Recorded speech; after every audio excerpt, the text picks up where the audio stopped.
Hello दोस्तों, कैसे हो आप सब लोग। उम्मीद करता हूँ कि आप सब लोग ठीक होंगे।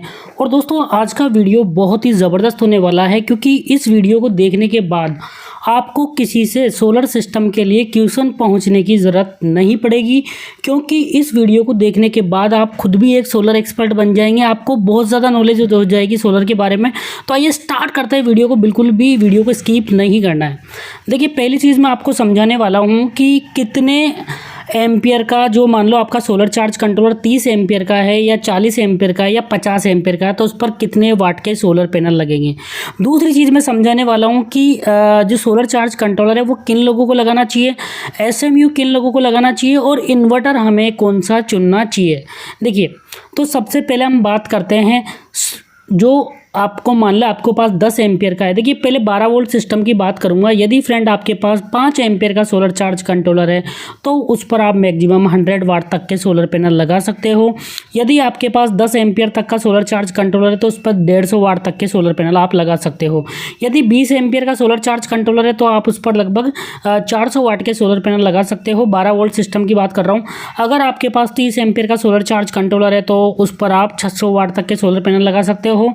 और 40 एम्पियर के सोलर चार्ज कंट्रोलर पर मैक्सिमम से मैक्सिमम 800 वाट तक के सोलर पैनल लगा सकते हैं।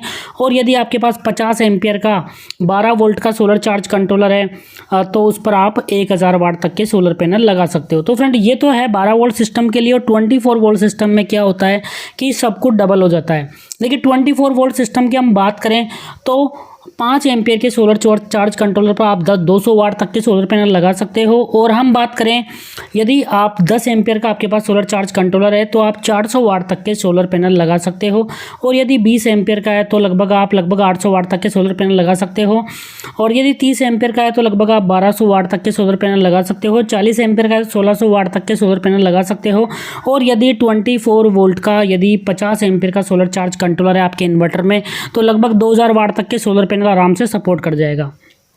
अब इसके बाद हम बात करते हैं, ये तो देखो सोलर चार्ज कंट्रोलर की एम्पियर रेटिंग की चुनाव की बात हो गई। अब इसके बाद हम बात करेंगे कि आपको सोलर चार्ज कंट्रोलर किन लोगों को खरीदना चाहिए। देखिए फ्रेंड, सोलर चार्ज कंट्रोलर की मैं बात करूं तो सोलर चार्ज कंट्रोलर उन लोगों को खरीदना चाहिए जिनको केवल और केवल डीसी लोड चलाना है, उनको एसी लोड नहीं चलाना है। तो सोलर चार्ज कंट्रोलर में क्या होता है, सोलर इनपुट के लिए पॉइंट होता है, उसके बाद बैटरी के लिए पॉइंट होता है और लोड, डीसी लोड के लिए भी वहाँ पे टर्मिनल होते हैं। वहाँ पे हम डीसी लोड के वायर कनेक्ट कर सकते हैं। और साथ ही मोबाइल चार्जिंग के लिए 5 वोल्ट यूएसबी पोर्ट भी होता है। तो ये तो बात हो गई, सोलर चार्ज कंट्रोलर उन लोगों को लगाना चाहिए जिनको डीसी लोड चलाना है। अब देखिए, ये भी दो प्रकार के होते हैं, पीडब्ल्यूएम और एमपीपीटी। तो अब आप पूछोगे कि सर सोलर चार्ज कंट्रोलर पे कितने वाट का सोलर पैनल लगेगा सिंगल बैटरी का। अगर पीडब्ल्यूएम सोलर चार्ज कंट्रोलर आपने लिया है, पीडब्ल्यूएम की बात कर रहा हूँ मैं, पल्स विड्थ मॉड्यूलेशन की, तो सिंगल बैटरी पर 12 वोल्ट के सोलर पैनल लगाने हैं और डबल बैटरी पर 24 वोल्ट के सोलर पैनल लगेंगे। यदि आपने एमपीपीटी सोलर चार्ज कंट्रोलर लिया है तो सिंगल बैटरी पर 24 वोल्ट के पैनल और डबल बैटरी पर 24 वोल्ट के 2 पैनल सीरीज बनानी है, दो की आपको। इसके बाद हम बात करते हैं कि सर एसएमयू किन लोगों को लगाना चाहिए। जिन लोगों के पास पहले से ही एक नॉर्मल इन्वर्टर है और उसको आप सोलर इन्वर्टर में कन्वर्ट करना चाहते हो तो फ्रेंड आपको एसएमयू खरीदना चाहिए। तो सारे लोगों को क्वेश्चन उठ जाएगा कि सर जो चार्ज कंट्रोलर हैं और जो हमारा एसएमयू है उनमें क्या डिफरेंस है। देखिए, मैं अगर आपको डिफरेंस बताने लगूँ तो केवल एक ही डिफरेंस है, क्योंकि वहाँ पे क्या है, कंट्रोलर भी लगा होता है उसके अंदर, जो कि माइक्रो कंट्रोलर लगा होता है। जो एसएमयू होता है जो क्या करता है कि जब भी सोलर होता है तो ग्रिड को कट कर देता है और जब भी सोलर उपलब्ध नहीं होता है तो ग्रिड को कनेक्ट कर देता है। ये फंक्शन सोलर चार्ज कंट्रोलर में नहीं होता है बट एसएमयू में होता है। तो इससे फ़ायदा क्या होगा कि जैसे ही दिन में सोलर होगा तो ये ग्रिड को कट कर देगा और पूरा का पूरा लोड भी हमारा सोलर से चलेगा और बैटरी भी सोलर से चार्ज होगी।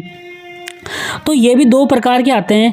देखिए, पीडब्ल्यूएम और एमपीपीटी एसएमयू आते हैं। यदि आपने पीडब्ल्यूएम एसएमयू लिया है तो सिंगल बैटरी पर 12 वोल्ट के पैनल और डबल बैटरी पर 24 वोल्ट के पैनल लगेंगे।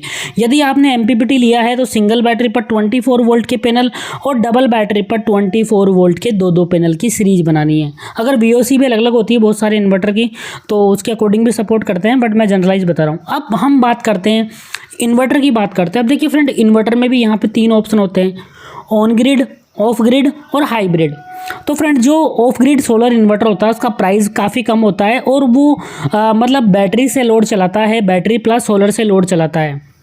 देखिए तो इसमें क्या होता है कि ये भी दो प्रकार के होते हैं, PWM और MPPT। PWM में सिंगल बैटरी पर 12 वोल्ट के, डबल बैटरी पर 24 वोल्ट के पैनल लगेंगे।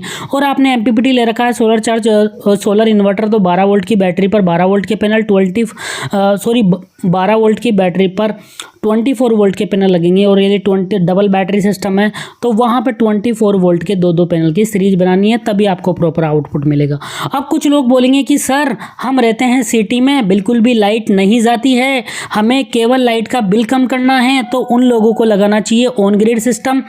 और तीसरा होता है हाइब्रिड। अब कुछ लोग बोलेंगे कि सर हमें मतलब कि लोड भी चलाना है बैटरी से जब लाइट चली जाए, क्योंकि ऑन ग्रिड का सबसे बड़ा डिसएडवांटेज ये है कि जब ग्रिड उपलब्ध नहीं होगी तो ये काम ही नहीं करता है, पूरी की पूरी एनर्जी वेस्ट हो जाती है। तो फिर हाइब्रिड सिस्टम है जो कि ग्रिड के साथ भी काम करता है, ऑन ग्रिड की तरह भी काम करता है और ऑफ ग्रिड की तरह भी काम करता है। तो जिन लोगों को बैकअप भी चाहिए प्लस लाइट का बिल भी कम करना है तो वो हाइब्रिड इन्वर्टर ले सकते हैं। तो फ्रेंड ये था आज का वीडियो। प्लीज़ आपको वीडियो कैसा लगा कमेंट सेक्शन में ज़रूर बताएं। Thank you so much.